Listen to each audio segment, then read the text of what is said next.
ukurikiranye The Next TV kuri M.irene RIB nk'ibisanzwe. Wowe ukurikiranye no video ndagusaba ubanza kandi subscribe kugira ngo ubashe kumenya amakuru agezweho cyangwa amakuru abyutse avugwa mu nguni enye z'igihugu no kw'isi yose, amakuru ari trend, amakuru ya politike, amakuru y'abanyamuziki n'ibyamamare mwikundira.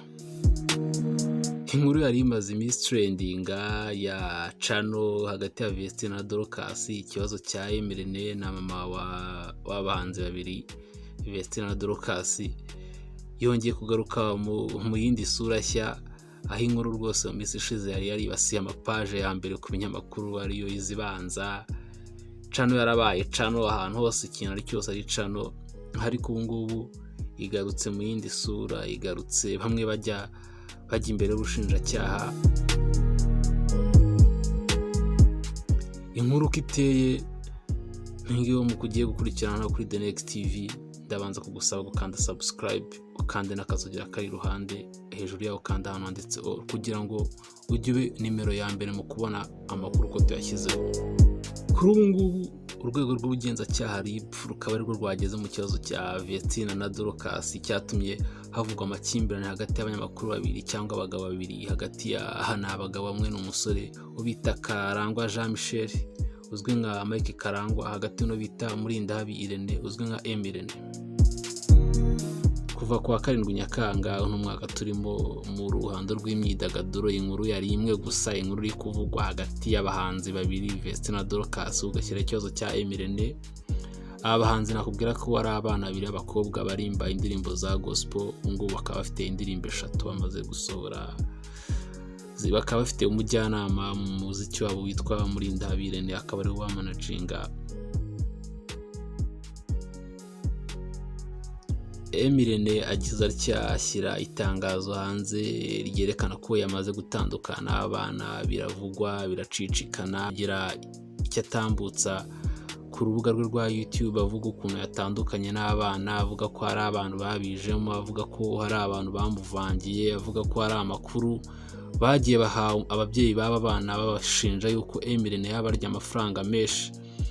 Ibyo ngibyo birabaye, birangiye ku itariki 8 Nyakanga, ariko ntago byahise birangira aho ngaho, ahubwo byahise bitangira gufata indi ntera.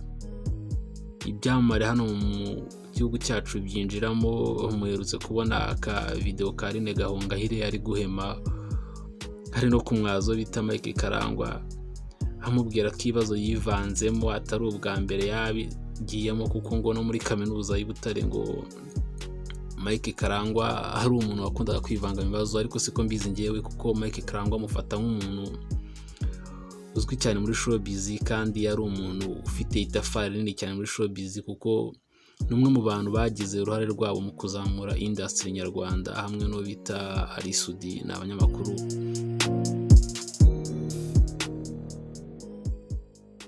Arisudi akaba atakibarizwa mu gihugu cyacu, akaba ari muri Leta Zunze Ubumwe za Amerika US.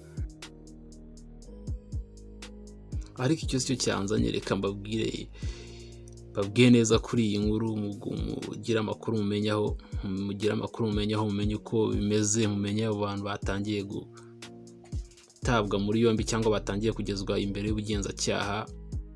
Nkuko nabwiye niko M.irene akivuga ko abana batandukanye, hari abantu bashyize mu majwi avuga yuko bita Aimable ndetse no bita Mike Karangwa aribo bihishe inyuma y'ibi byose, avuga yuko abangaba aribo bari hagati yo gutandukana kwabo na Vestina na Dorcas.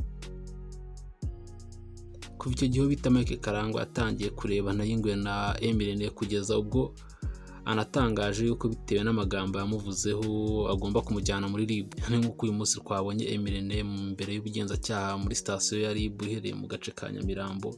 M.irene uyu munsi yitabye ubugenzacyaha, ubu ni ku itariki 19 nibwo yitabye ubugenzacyaha, ashinjwa ibibazo by'amakimbirane afitanye na Mike Karangwa. Ubundi abatazi Mike Karangwa ni umugabo w'umunyamakuru, ubu ngubu akaba ari gukora kuri televiziyo yitwa BTN TV, naho M.irene we akaba ari gukora kuri televiziyo yitwa Isibo TV. Mike Karangwa akaba ari gushinja M.irene ko yaba aratangaje amakuru y'ibihuha ku mbuga nkoranyambaga, amusebya, bikamuviramo gutukwa, guharabikwa, guterwa ubwoba no gutakarizwa icyizere muri rubanda. Muri iki kirego Mike Karangwa yatanze yavuze ko M.irene yavuze ndetse akanandika ku mbuga nkoranyambaga ziwe ko Mike Karangwa ngo ari igisambo. Amakuru atugeraho ni uko M.irene yatangiye nyine kwitaba ubugenzacyaha muri sitasiyo ya Nyamirambo, aho RIB ikorera kuri sitasiyo ya Nyamirambo. Ubu ngubu M.irene akaba ari kwitaba adafunzwe. Nyuma yo kwakira ikirego RIB yatangiye iperereza kugira ngo n'uregwa ahabwe ubutabera. Mu gihe M.irene yaramuka ahamijwe iki cyaha yafungwa hagati y'imyaka 3 cyangwa itarengeje 5, agatanga n'ihazabu hagati ya miliyoni itari munsi ya miliyoni 1 cyangwa ngo igejeje miliyoni 3.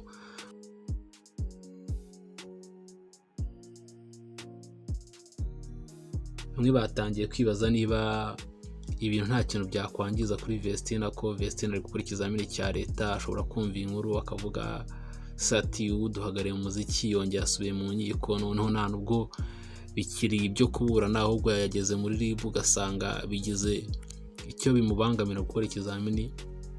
Ariko nyine ubwo arabyumva, M.irene yatangiye kwitaba ubushinjacyaha. Ubwo ngubwo reka dukurikirane. Ahangaha niho ugomba kumenyera inkuru ziri trend, inkuru za politike. Mbere na mbere ndabanza kugusaba gukanda subscribe kugira ngo ube nimero ya mbere mu kumenya ibigezweho kandi byizewe.